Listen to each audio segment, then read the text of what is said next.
Oven use பண்ண ஆரம்பிச்சதுக்கப்புறம் grill பண்ணித்தான் puff பண்ணித்தான்னு சொல்லிட்டு லிஸ்ட்டு பெருசாக போயிட்டே இருந்தது. ஸோ அதனால் கிரில் பண்ணலான்னு சொல்லிட்டு ஒரு ஃபுல் கோழி வாங்கியாச்சு. இது ஒரு 1 kg இருக்கும்.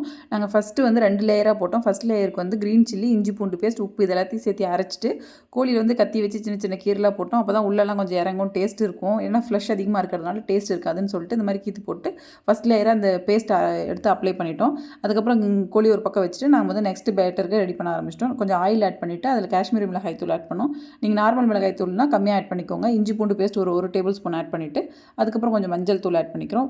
மல்லித்தூள் இருந்தால் ஆட் பண்ணிக்கோங்க. மல்லித்தூள் வந்து அதிகமாக சேர்த்துனீங்க அப்படின்னா அதோட ஸ்மெல் வந்து டாமினேட்டிங்காக இருக்கும். ஸோ அதனால் ஒரு 1/2 டேபிள் ஸ்பூன் பக்கமாக ஆட் பண்ணிக்கோங்க. அதுக்கப்புறம் சாட் மசாலா ஆட் பண்ணிக்கோங்க. ஆக்சுவலி சாட் மசாலா இல்லை, இதுதான் நாங்கள் போய் வாங்கிட்டு வந்தது.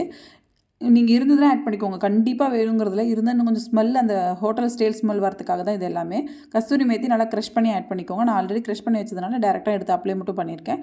அதுக்கப்புறம் உங்ககிட்ட வந்து இது வந்து கரம் மசாலா, அதுக்கப்புறம் சீரகத்தூள் ஆட் பண்ணிக்கோங்க. ஆட் பண்ணிவிட்டு உப்பு வந்து உங்களுக்கு தேவையான அளவுக்கு போட்டுக்கோங்க. ஆல்ரெடி ஃபஸ்ட் லேயர்லேயும் போட்டிருக்கோங்கிறதுனால அதுக்கேற்ற மாதிரி பார்த்து யூஸ் பண்ணிக்கோங்க. கொஞ்சம் தயிர், இது வந்து ஒரு 2 டேபிள் ஸ்பூன் பக்கமாக ஆட் பண்ணிக்கோங்க. ஒரு கோழிக்கு பத்தலை அப்படின்னா இன்னும் கொஞ்சம் ஆட் பண்ணிக்கலாம். ஏன்னா நம்ம மசாலாஸ்லாம் நிறையவே போட்டிருக்கோம். பத்தலை அப்படிங்கிறப்போ நீங்கள் இன்னும் கொஞ்சம் கூட ஆட் பண்ணிக்கோங்க. ஆட் பண்ணிவிட்டு நல்லா மிக்ஸ் பண்ணிக்கோங்க. மிக்ஸ் பண்ணதுக்கப்புறம் ஃபைனலாக கொத்தமல்லி தழை சின்ன சின்னதாக சாப் பண்ணி அது இதோட ஆட் பண்ணிக்கோங்க. நல்லா மிக்ஸ் பண்ணிவிட்டு நம்ம ஆல்ரெடி வந்து ஒரு லேயர் வந்து கோழியில் அப்ளை பண்ணி வச்சுருக்கோம். இது வந்து செகண்ட் லேயராக அப்ளை பண்ணணும். எதுக்காக அப்படின்னா அந்த லேயரில் வந்து உப்பு இதெல்லாம் கொஞ்சம் டெப்த்தாக இறங்கும். இதில் வந்து மசாலாஸ்லாம் இறங்கும். அதுக்காக தான். ஸோ அந்த மசாலாஸ்லாம் ஃபுல்லாக அப்ளை பண்ணணும்.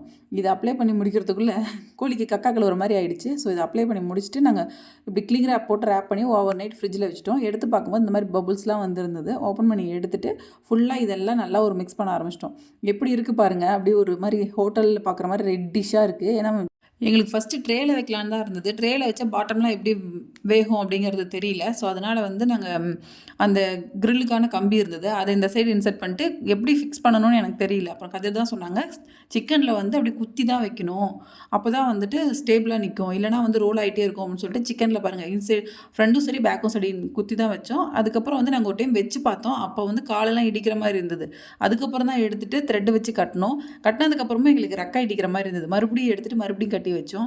அதுக்கப்புறம் ஒரு 20 மினிட்ஸ் வச்சோம். அதுக்கப்புறம் எடுத்து பார்த்தா ரெக்கா இதெல்லாம் கொஞ்சம் பிடுங்கின மாதிரி ஆகிடுச்சு. கொஞ்சம் உப்பு மாதிரி இன்னும் கொஞ்சம் இடிக்கிற மாதிரி இருந்தது. ஸோ மறுபடியும் ஒரு த்ரெட் வச்சு கட்டணும். இந்த மாதிரி ஒரு 3 to 4 டைம்ஸ் எடுத்து வச்சோம். ப்ளஸ் வந்து அப்பப்போ ஆள் வேறு காணாமல் போயிடுறாரு. எங்கன்னு பார்த்தா பாருங்கள் உள்ளே நிற்கிறாரா, கை தெரியுதுங்களா? ஸோ என்ன பண்ணுறப்பான்னு சொல்லிட்டு போய் கேட்டால், இல்லை எப்படி வேகுதுன்னு பார்க்குறேன் அப்படிங்கிறாங்க. எவ்வளோ நேரம் பார்ப்பீங்க, வாங்க போகலான்னு சொல்லிட்டு கூப்பிட்டு போயிட்டேன். அதுக்கப்புறம் ஓவனோட மேலே இந்த பட்டர் வச்சுருந்தோம். அந்த பட்டர் வந்து லைட்டாக மெல்ட் ஆனதுக்கப்புறம் தான் ஃபைனலாக அது மேலே கோட் பண்ணணும். ஸோ மெல்ட் ஆகிறதுக்கு தனியாக வைக்கிறதுக்கு இது மேலே வச்சு பார்க்கலான்னு வச்சு பார்த்தோம். நல்லாவே மெல்ட் ஆகிடுச்சு. எதுக்காக கோட் பண்ணுறோம் அப்படின்னா மேலே இருக்க ஸ்கின் எல்லாம் ரொம்பவே ரஃப்பான மாதிரி ஆகிடும். பட்டர் மெல்ட் பண்ணி அதை ஓவர் கோட் பண்ணி வச்சுருந்தோம் அப்படின்னா கொஞ்சம் வந்து சாஃப்ட்டாக இருக்க மாதிரி இருக்கும். ஸோ அதனால் நாங்கள் அது பண்ணோம். பண்ணி முடிச்சதுக்கப்புறம் சின்ன சின்ன பீஸாக கட் பண்ணி எடுத்துகிட்டு போய் ஹாலில் வச்சு உட்காந்தாச்சு.